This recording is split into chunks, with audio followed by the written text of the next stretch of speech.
Hello, friends, ladies and gentlemen. Welcome to another episode of the Raymond Nicolet Trust Podcast. My guest today is Ljubica Stojanovic. Ljubica studied at the University of Arts in Belgrade and the Guildhall School of Music and Drama in London.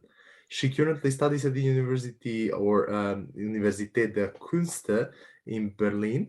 Ljubica won over 20 national and international competitions. She is a prolific soloist and chamber musician. Ljubica has performed all over Europe from London and Salzburg via Bucharest and Ljubljana to Geneva and Belgrade. She collaborated with soloists from Philharmonia Orchestra in London, Wrocław, the Serbian Radio Television Orchestra, and Guildhall School of Music and Drama Symphony Orchestra.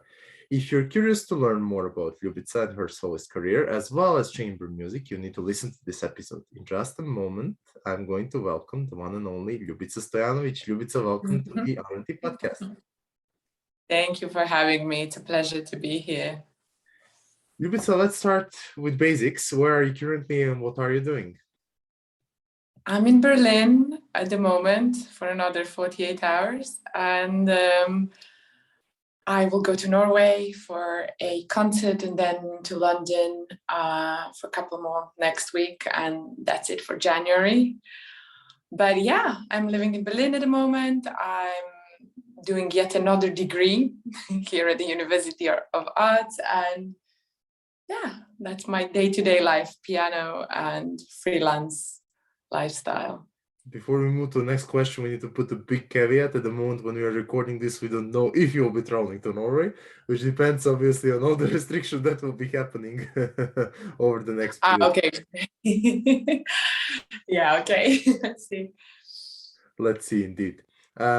Obviously, before we go forward with your current work and what you are doing in Berlin, not only Berlin, but mostly in the UK and also other European countries, for the time being, let us get back to your background and when your interest in the piano originally took place. When would you say you first got the impression that piano is something, maybe not from what you can make the living of, but maybe something that you have an interest in trying and learning how to play it? Wow. So I think it happened somehow so early and so naturally, like way before I was able to think of making a living out of it, if that makes sense. Because I started playing, I went to school when I was 6, first of all. And so I played before that already. And my sister plays violin and our father is a musician. And so somehow it was just natural for all of us to constantly play. And then as the years went on and we performed more and more and, played at a few competitions, won a few competitions, started moving around Serbia, first of all, then it became apparent that this could be something I will do in life. And there were several crises, I'm not gonna lie, where I felt like this is just incredibly annoying and difficult to every day dedicate yourself to something where you don't even know if you will be ever good at. A little bit like tennis, I guess, there's so many people, you always need a coach. It's very expensive to travel around and so on, to do all the competitions and so on. So I don't know exact point when I sort of said, this is what I'll be doing. It was never a matter of question somehow. I always felt like I like living this way, having this discipline and enjoyment and sharing through music. So, yeah, I don't know if this answers your question at all, but... Indeed, it answers it because you actually told us that when you started playing, it was because of love for the music, and it was like, say, a natural way. Yeah, it was in our house, so it was much more than, it was never a matter of whether it's a job, it was exactly part of growing. You grew up with the music. But then related to that, I definitely need to ask you, why did you decide to focus on classical music and not on other musical forms? I just think it was super structured, and education in Serbia, when you go to music school, that's the primary focus. So it was never an option to sort of think of being in a band after you practice every day, and you already win a few competitions and stuff like that. It was somehow simply structured from, primary school to high school to university. And at this point, your level of playing is already way more than something for I don't know, necessary for a pop song, let's say. So I focused on classical music also because I felt it's the most satisfying. I like jazz as well, and I'm sort of exploring that as well in my room only, not publicly. That would be another, I would say, challenging type of music for me, But yeah, that's somehow the structure that went in it. And I guess I always found other styles a little bit simpler somehow. Yeah. That's quite interesting what you told us. So I thought about asking you how the educational part of young soloists looks like, but I think you actually described it in one word, and that's structured. And it's quite interesting to learn about that. Do you think maybe there are, let's say, perks of that structural way, how the musical education probably all across the world is currently organized? Or do you think it would be better to leave some leeway for young artists to explore other musical forms and then in that way actually reach their full potential? That's a very good question, and I have no idea how to answer it. I think, first of all, from what I've seen living in 3 countries so far, the music education is really different everywhere. And I would say in Serbia is incredibly strong. Like if we talk about high school and university and all the subjects that you have to study and the way you analyze music, how much harmony, how much, all the supplements to performing that you can get, you get them. And in England, I would say less so, but much more focused on your performing professional aspect. So it's really different everywhere. I think if we talk about creativity, for sure that there are ways of education that could be ways that something could be implemented to spark more creativity in young people's education. But I don't know what would be, let's say, a solution, because this structure is incredibly important. Like, first of all, you are starting from zero, and you are, by the point you are 18 or 20 and you are graduating university, you are already understanding music from zero to today, with all the harmonic aspects, with styles from, performing from before Baroque up until modern music today. So it's a lot to cover. And I think it's so good when you have an inspiring teacher, because then they can sort of sprinkle on top the inspiration that can come out of all this knowledge structure and understanding. Yeah. That's quite interesting way of looking at things. So the reason why I ask you is simply because we see a lot of sportsmen, a lot of musicians, a lot of people who later on, at the later stage of life, get good or great at one or more things. That they at some stage would also appreciate some leeway, because at a certain stage of your musical career or of any other career, you kind of get bored because there is so much structure. But the challenge is, and that is where I agree with you, if it would not be that structured, then you would probably be lost halfway there. So I think the biggest challenge is how to find, ways to navigate the balance. Yeah, not only to balance, but to navigate that creativity through the structure. So, and I think that's not I think it's $1 billion question. I think it's a quality in a person, most people who inspired me had that quality in them to look through beautiful eyes. I think you can be inspired even by a speech of someone, or by something that might not be necessarily beautiful, but it still holds a spark of creativity. And, I think it's a gift to look for it. And everyone who inspired me had very high frequency of just like picking these things up everywhere they go, and so successfully like, transferring it and sending and sharing to other people. So it's that's where character of yours sort of comes into play, I think. It's very important, So you already mentioned that you lived in Serbia, you lived in UK, you're currently living in Berlin. Could you deconstruct for us a little bit why your education path has taken you from Belgrade via London to Berlin? Is there any particular reason why you have first landed in London and then later switched to Berlin? Yes, two very specific reasons. So coincidences and coincidences. It all seems so random, but now when I look back, I was like, it really was not random at all. So I started studying in Belgrade incredibly early. I was 16 and I graduated by the age of 21. I already had bachelor and master, and I got a job in school, and I felt, okay, this is it. There is nothing else I can do in this country in terms of performing. I got enough concerts at that point, and parallel to that, I started to move around Europe and take master classes and want more education and more inspiration, more progress, basically, of any sort. And at that time, I fell in love with a guy who is English and who's also a musician. And long story short, he didn't want to leave England. I already had enough of Serbia. We decided to live together in England, and we spent there a few happy years. I stopped playing piano for a year. I had enough.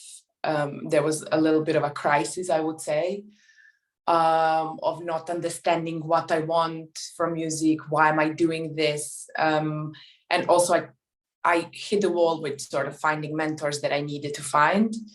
And I just moved to London for completely different reasons, basically, to start life with someone I liked and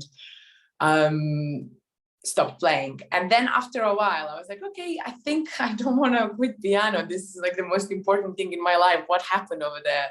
So about 8-9 months later, I started practicing slowly, starting feeling it again. I auditioned to all the colleges there. I got accepted, and that's how I started my education at Guildhall School of Music and Drama. And that was sort of the probably the most intense few years of my life, for sure, because I was already working actively to support my lifestyle in London.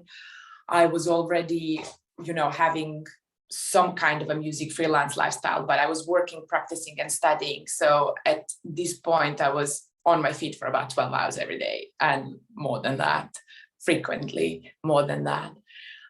So after those few years, my life started to be much easier after I graduated, and I started to have sort of a constant flow of concerts that were a combination of solo chamber and everything else, but like just not studying anymore and not being part of an institution was such a relief. And again, Berlin came like an accident. 8 years in London was enough to sort of taste both sides of really living uncomfortably, living really comfortably, practicing a lot, not practicing at all. And then I just wanted to learn more. And I came across a teacher who happened to work in Berlin University of Arts here. His name is Christian Petersen. And I would never in a million years study again because I was already 30. I studied so many times, but when we first met and when we worked together, I thought this would be a crazy decision not to try to learn more from him. So then he proposed I could start another course here. And the course I'm on at the moment, disclaimer, I'm not studying for the 55th time, is basically just requiring me to play piano for 2 years. And, that's all I have to do. And this is the lifestyle that really now works for me, because all I have to do is practice and have my freelance concerts that I sort of inherited from moving around Europe for years. So this is now somehow a perfect lifestyle. So I don't know, does this describe last 15 years of my life? But here we are now in Berlin, and traveling to England to do concerts and hopefully to Serbia soon as well. So yeah, it's exhausting and exciting at the same time. Somebody would say a busy life, but others like me would say perfect storm. So you're in perfect position to go Yeah, it's around. nice. I do a lot of stuff at the same time. It's exhausting, but it's also rewarding in the end of the day. It really is, Yeah. One thing that we did not clarify in the beginning, and I would like to ask you to clarify that not only to our audience, but also to me, because I don't have a clue what the term chamber musician means. And I see. please, and could you please tell us a little Yes. bit more what chamber music is all about? Chamber music is not playing alone. So being on stage alone is called solo performance. It can be solo violin, solo piano, blah, blah, blah. But when you say chamber music, that means you are sharing stage with someone and you're playing a piece for, it can be whatever, duo, trio, quartet, up until point where you're calling something an orchestra. Chamber orchestra would be a smaller orchestra, and symphonic orchestra, and that's already quite a full size body orchestra. But chamber music is, performing pieces. It can be in any combination, 2 violins, violin piano, violoncello. There are a lot of different combinations, and it's quite beautiful because you can always collaborate with inspiring people, change your perspective.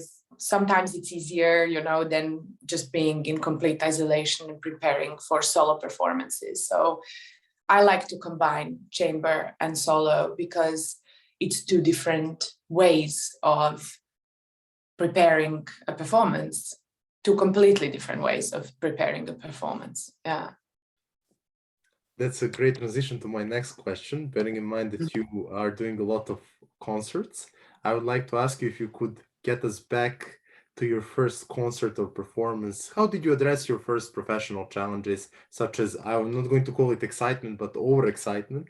How do you prepare yourself for a concert and public appearance today in, let's say, comparison with what you used to do, let's say 20, if not 15 years ago? So first of all, I don't remember my first performance at all. I remember the music hall of music school in RNT, but I was 6, and it was one of those things where you probably get on stage, play for 40 seconds, something super short, and that's it. So I can't remember the first one. And I think growing up and playing much more complex stuff, from that to now performing for hour 20 minutes with intervals and off by heart.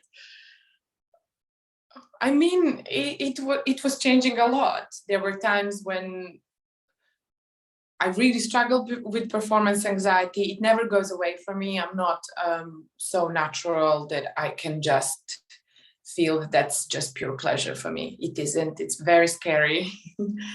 And I found routines now that help with preparing, as opposed to when I was a kid. I didn't even place any sort of serious meaning to me being a performer. Today that carries some kind of a meaning, like I'm a communicator and I would like to share this with people, and I would like to do justice to these pieces that I'm playing, and I would like to present this style and the meaning and, all this. And then there's also trying to memorize everything, and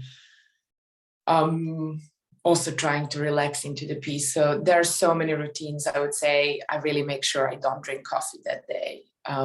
It makes my hands shake much more than without. I make sure I have a banana. It's always good to have enough sleep. And for me, crucial to run through to my friends or mentor or enough times to play through beginning until the end, so that all disasters happen before I'm on stage. Because just the routine of playing through is quite challenging, and something always happens. So you just have to sort of scan where are the weak links, and then or record yourself and so on. So it's also a combination of sort of getting to know yourself and having some structure again.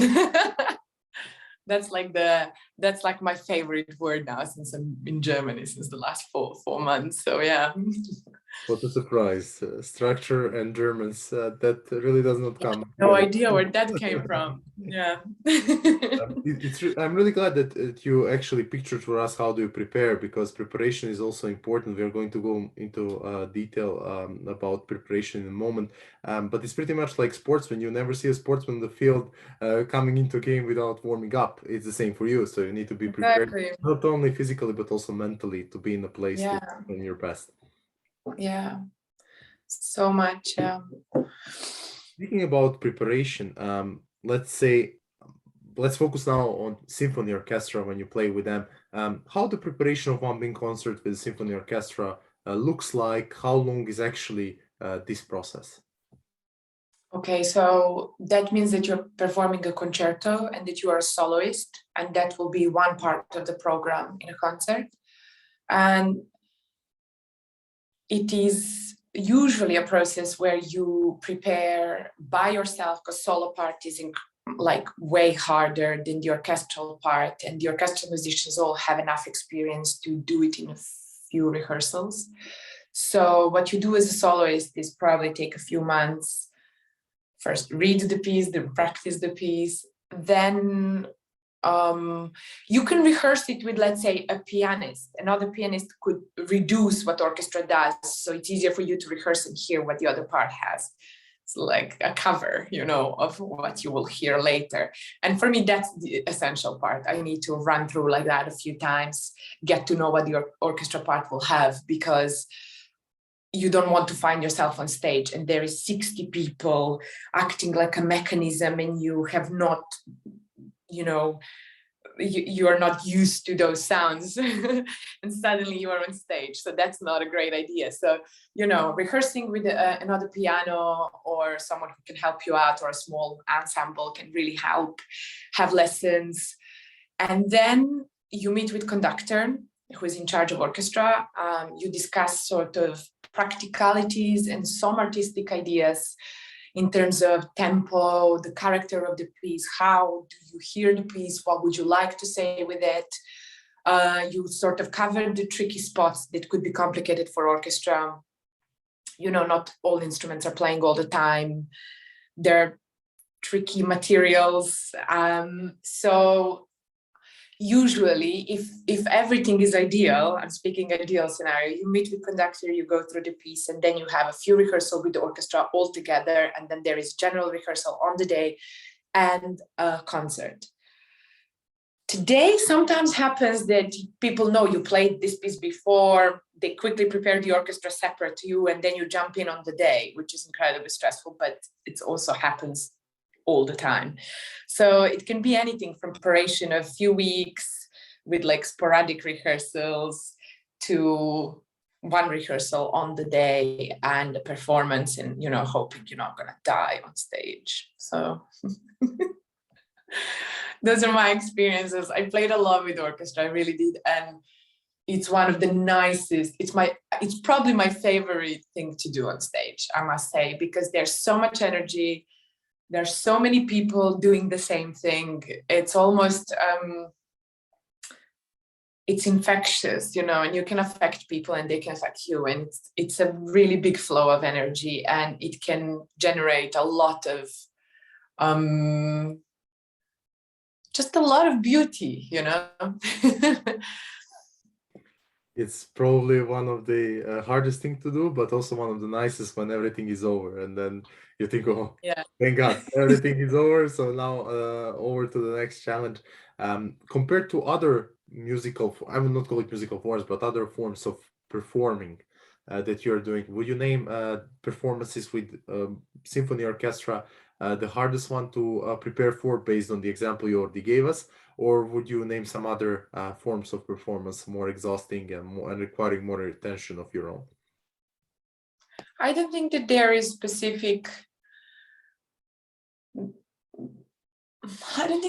specific form of music that is more exhausting. Maybe the preparation for playing completely solo is most isolated. So you are perhaps the longest in that state of mind where stuff is not presented yet. But then when you're with other people, you get to see the piece coming together a little sooner, I guess. So it's easier, you get this overview a little bit. But I can't really think that way.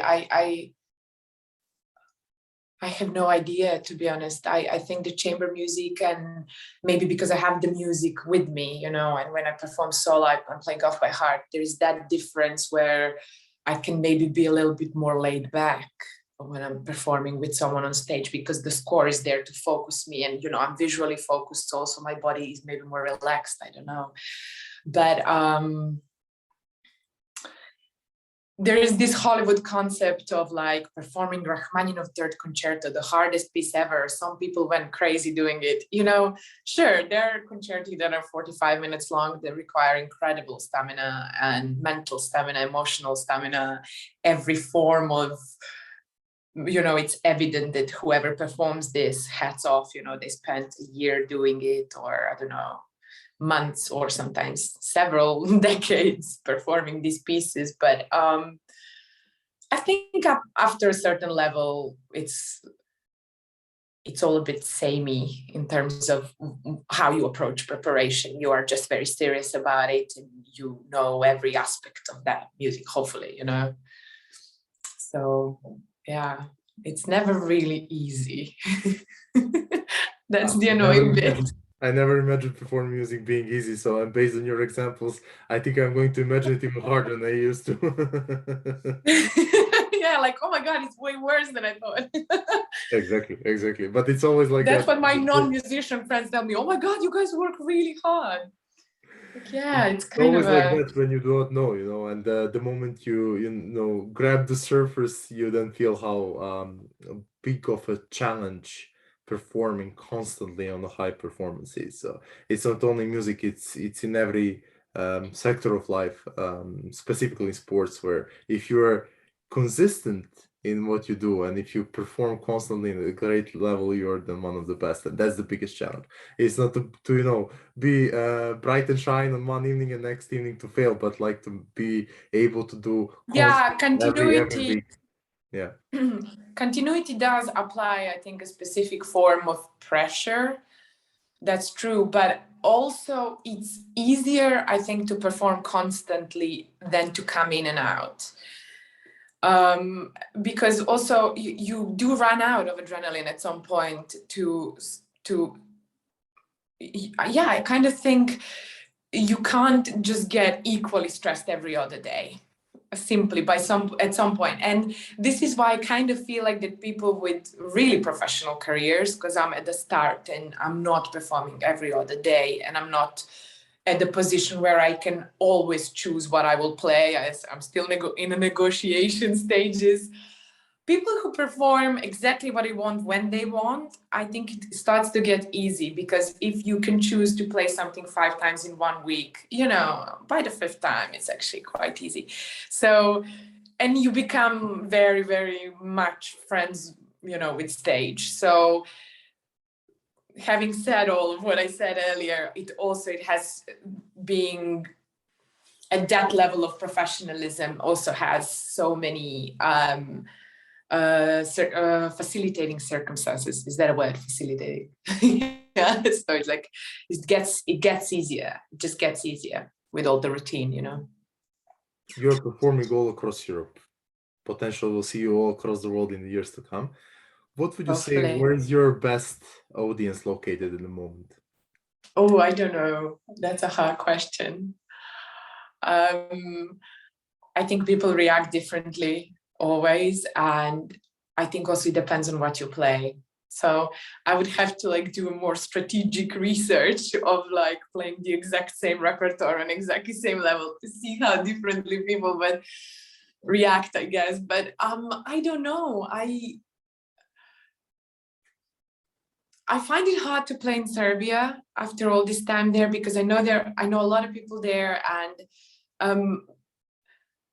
it's, you know, home. So that's carries a lot more meaning than just going into a place where I've never been before and I don't know anyone. So I'm kind of more free to just play and try to send something out and focus, because there is no background narrative disturbing me or sort of clogging my mind with even meaningless thoughts can sometimes happen, But I think audience in Serbia is super appreciative, and I don't know, actually. I can't answer that question. I think people enjoy music everywhere, and I hope it stays like that. So, I hope this stays like that so we can do our job for many more years. Speaking of doing your job for many more years, we cannot circumvent the topic of COVID. How COVID affected your personal and professional life? Can you maybe get us back to, well, I usually say March 2020, but now it has been almost 2 years since the pandemic started. So can you maybe walk us through from March 2020 until today, when we clearly see a shift from pandemic to endemic? Yes. Well, it's going to sound awful, but when it first happened in March 2020, after the initial shock of, is this going to be a month or two, or like our whole lives, and the whole mass hysteria that happened, I just felt such a strong sense of relief that I don't have to be anywhere, that I don't have to do anything, that I don't have to race around, be present. And I just went back to myself and really enjoyed for a few months. If we like remove the dread and horror that happened, where you were worried if everyone is going to be alive, and what am I going to do for a living, and so on, because all the performances were cancelled. And it was specifically annoying because I had sort of a rising line of importance of the performances that I was doing.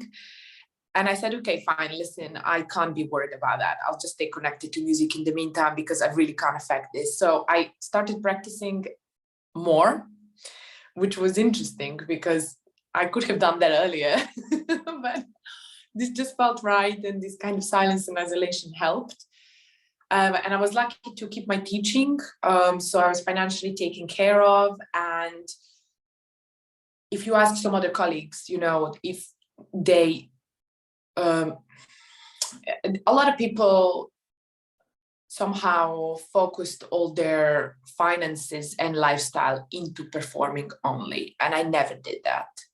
I like 3 smaller sort of narratives, a little bit of teaching because it really does give me pleasure, and a little bit of performing, then playing with friends and so on. So it was lucky that when everything else failed, I had teaching and a lot of time. So I researched new repertoire. I prepared all the music that I eventually played in Germany for the entrance exam later, and that got me here. So yeah, I think the first year was a bit in that spirit of reliance, self-progress, having time, letting things resurface and so on. But after that, it started to be incredibly annoying.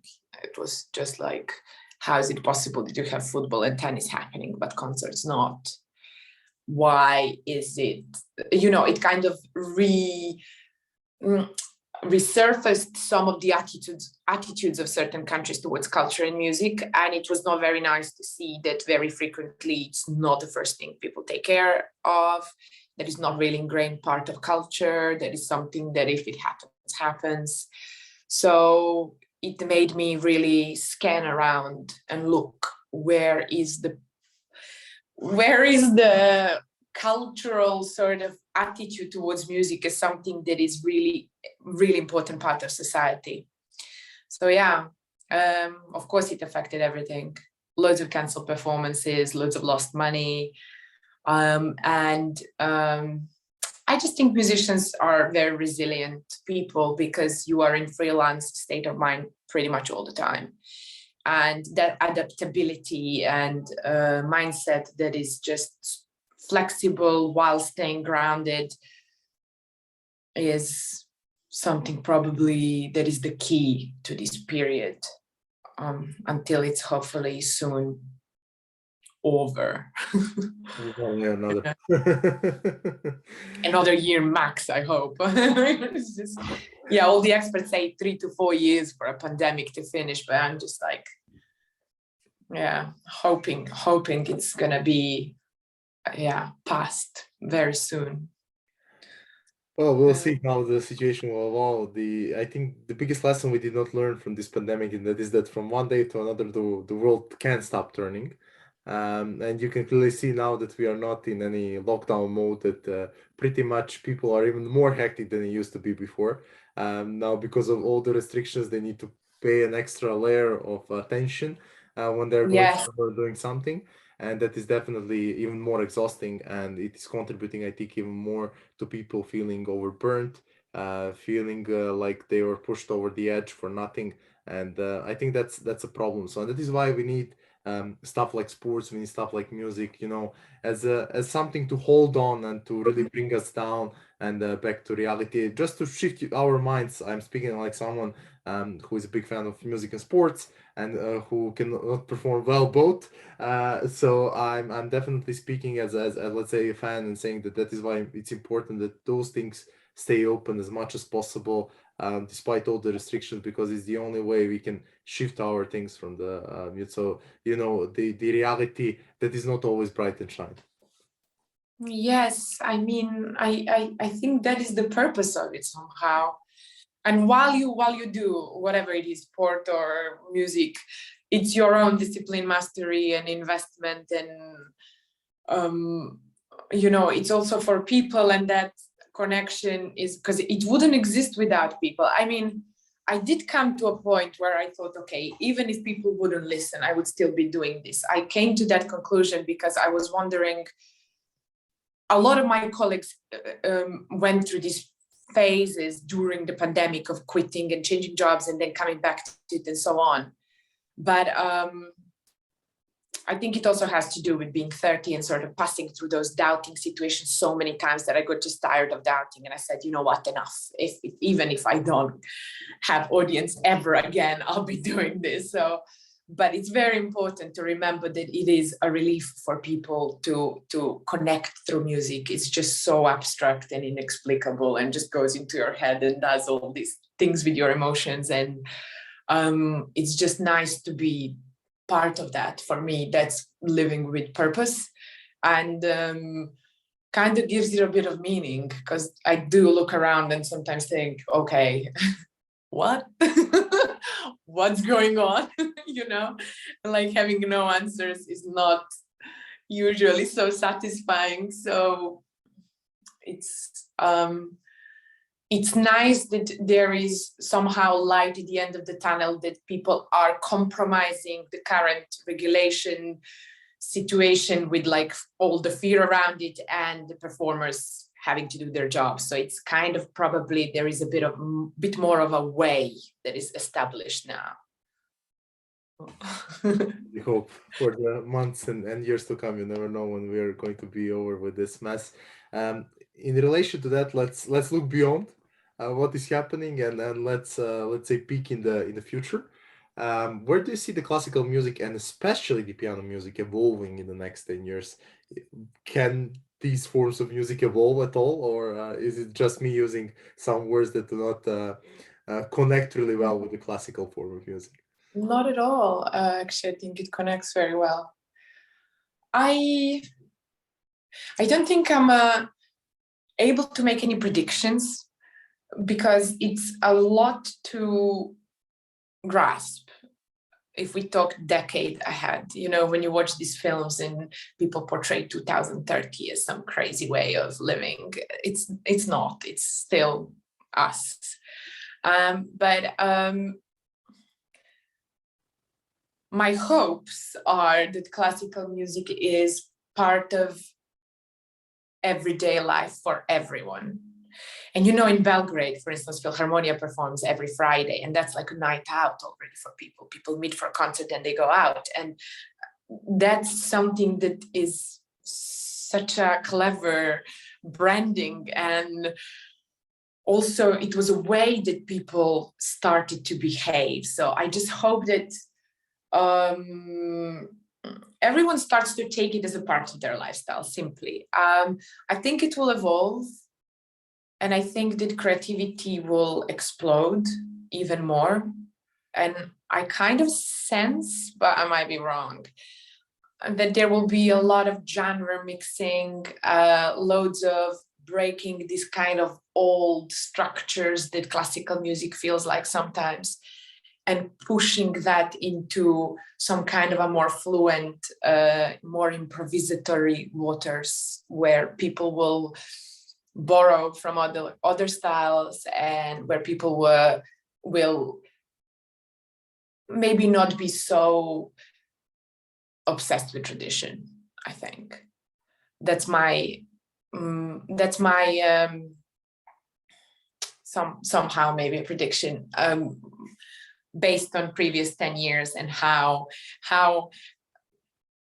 many people emerged in the last decade who were bold and brave and pushed the boundaries. And I think the next period will allow creativity, and will allow real creativity that is not judged so much. So I hope that the experimental and tradition will coexist happily. Piano specifically, I don't think I have anything to add to that. I think it's probably the same as what I just said, but let's see. I have no idea. Maybe I'm talking nonsense and nothing will significantly change, and who is to say what will happen tomorrow? I mean, based on the life. You will definitely change. In relation to that, where do you see yourself over the next 10 years? Or in 10 years, be more precise. I think exactly what I'm doing now, just maybe with a little bit more of a settled rhythm and more choice making, but just doing what I'm doing, exploring music, practicing, performing is important to me, and learning. And I would like to teach, I think, in a university, a strong school where I can sort of share what I know and combine that with freelance lifestyle. I think is really a nice way of being. That's what I would like to do. And maybe, being a little more brave with experimental stuff that I already started sort of, that it started tickling me a few years ago, but I still was like just keeping it in my room when I practice. But let's see, music connected and just living sort of a normal lifestyle, seeing my friends and having enough time to be with myself as well, not just overwork. Before we come to the close, I would like to ask you, what is the single thing you most love about your job? About my job? Exactly. Oh, wow. It needs to be one thing. It needs to be one. Well, I guess the sense of connection, I would say, because it works on, this is a diplomatic answer, but also because it works on so many levels. I can connect with my teachers, I can connect with my instrument, I can connect with myself, and you can connect with people as well. So it's so much in one job. So much in one job, it's this exchange, connection, sharing. I don't know, is that the same? Perhaps it's the same category. So yeah, because it really gives a lot. It gives you a lot, and you can give a lot. So it's just sort of maybe staying open to it and navigating it. Quite interesting view, but yeah, we'll explore it maybe in some future interviews. In 10 years, when you're in a different position, when you mix something. Catch up, yeah. Let's catch up in 10 years. For the RNT podcast. Ljubica, before we come to the close, any last words, anything else that you would like to mention? Not that I can think of. I would like to wish people, happy 22 and to stay healthy and calm and joyous. That's maybe the first step, and then everything else, everyone should do as they like and connect with their purpose and the other people. If they can. Yeah. So, Thank you very much for your time, and thanks for being my guest on the RNT podcast. Thank you so much. It was my pleasure. And thank you for making it so easy.